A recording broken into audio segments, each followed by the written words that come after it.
Bien, pour cette activité, on va avoir besoin de GeoGebra, GeoGebra classique.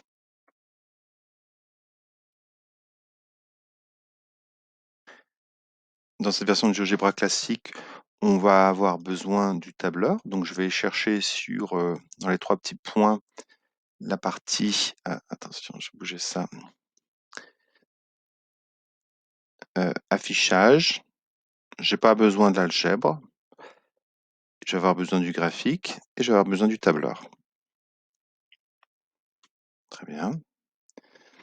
Quand j'ai mon tableur et mon graphique, je vais pas avoir besoin du repère, j'ai pas besoin d'axe gradué, pas besoin de quadrillage. En revanche, je vais tracer 2 demi-droites. Ça passe par un point, puis je vais afficher l'étiquette, voilà. Puis des demi-droites, alors qui passent par A et un point B, A et un point C. Je vais peut-être afficher les étiquettes. Voilà. Et je vais placer un autre point sur la demi-droite AB. Je vais l'appeler D. D'accord, ça marche. Ou alors je vais peut-être le renommer.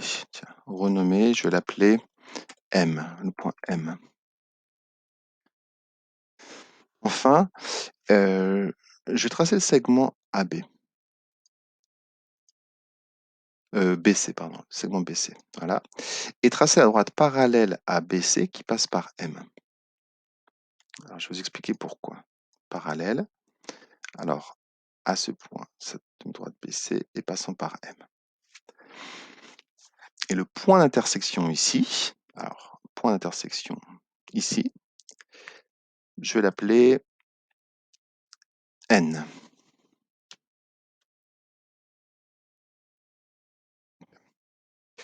Et alors, la raison pour laquelle j'ai fait une droite parallèle à BC, qui passe par M, c'est qu'en fait, j'obtiens 2 triangles comme ça, qui sont en fait des triangles semblables.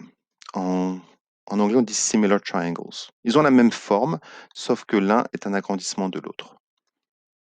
Je peux bouger, j'aurai toujours les 2 triangles qui sont semblables, qui ont la même forme, plus petit ou plus grand.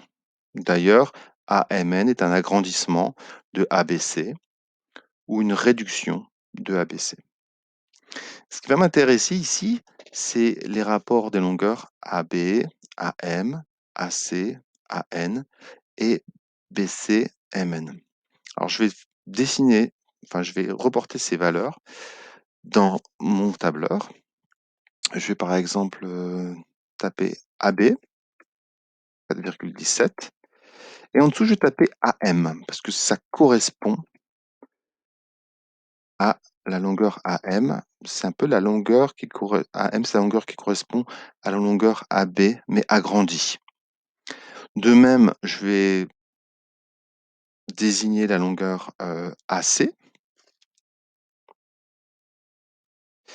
et la longueur AN. Enfin, la longueur BC et la longueur MN. Ce que j'obtiens ici, ce sont les longueurs du petit triangle et en dessous, les longueurs du grand triangle, de l'agrandissement. Et ce qu'on va montrer ici, c'est qu'on a un tableau de proportionnalité dans tous les cas.